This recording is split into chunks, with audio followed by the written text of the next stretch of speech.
जय श्री राम। प्रिय भक्तों, एक ऐसा मंत्र जो अमूल्य रत्नों से भी बढ़कर है, उससे बढ़कर कोई भी रत्न नहीं है। जो इस मंत्र को जान लेता है उसे भूत भविष्य और वर्तमान का ज्ञान हो जाता है। उसका हर प्रकार से हित होता है। भगवान उसकी स्वयं रक्षा करते हैं। किसी भी माई के लाल में, किसी भी देवी देवता में हिम्मत नहीं कि उस मंत्र के जपने वाले जानने वाले का बाल भी बांका कर। शिव सर्वोदय में भगवान शिव ने माता पार्वती को कहा कि हे देवी, शरीर में स्थित सर्वोदय को व्यक्त करने वाले स्वर के विषय में मैं तुम्हें बताता हूँ। यह स्वर हंस रूप है। स्वर यानी कि हमारी सांस। हंस रूप क्यों है? क्योंकि जब सांस बाहर निकलती है तो हंग की ध्वनि होती है, और जब सांस अंदर जाती है तो सह यानी कि सो की ध्वनि होती है।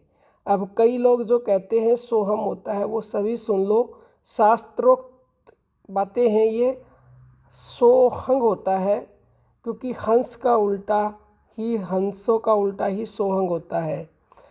इसके संचरण के स्वरूप का ज्ञान हो जाने पर, यानी कि ये किस तरह से कार्य करता है, तो अगर कोई ये व्यक्ति जान ले किस तरह से ये हमारे भाग्य को बदल सकता है, तो वह व्यक्ति तीनों लोकों का ज्ञाता हो जाता है। उसे भूत भविष्य और वर्तमान का ज्ञान हो जाता है। भगवान कहते हैं सर्वोदय का ज्ञान अत्यंत गोपनीय ज्ञानों से भी गोपनीय है।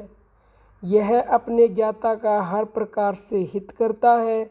यह सर्वोदय ज्ञान सभी ज्ञानों के मस्तक पर मणि के समान है, अर्थात यह ज्ञानी के लिए अमूल्य रत्न से भी बढ़कर है। अमूल्य रत्न से भी सूक्ष्म से भी सूक्ष्म होने पर भी यह ज्ञान सुबोध और सत्य का साधन है, अर्थात सत्य का बोध कराने वाला है। यह नास्तिकों को आश्चर्य में डालने वाला है और आस्तिकों के लिए उनकी आस्था का आधार है। ये ज्ञान हर किसी व्यक्ति को तो देना भी नहीं चाहिए। जिस व्यक्ति की प्रकृति शांत हो गई हो और जिसका चित्त शुद्ध हो, सदाचारी हो और अपने गुरु के प्रति वह एकनिष्ठ हो, जिसका निश्चय दृढ़ हो, ऐसे पुनीत आचरण वाले व्यक्ति को स्वर ज्ञान की दीक्षा देनी चाहिए, या ऐसा व्यक्ति स्वर ज्ञान का अधिकारी होता है। भक्तों, यकीन मानिएगा, अगर किसी व्यक्ति को यह वीडियो मिल जाती है और मिल करके वह स्वर ज्ञान के बारे में प्राप्त करने के लिए सोचता है, अपनी श्वासों का भजन करना शुरू कर देता है, तो समझ लीजिए ये स्वयं परमात्मा की कृपा है कि आपको वह वीडियो मिली है, अन्यथा अनाधिकारी को यह वीडियो मिल ही नहीं सकती। जो व्यक्ति स्वर ज्ञान का ज्ञाता होता है, यानी कि अगर आप प्रतिदिन अपनी श्वासों का ध्यान करते हो तो आप में 1000 हाथियों के बराबर बल आ सकता है। आपको दुनिया में कोई भी नहीं हरा सकता, इंद्र भी उसे नहीं हरा सकता।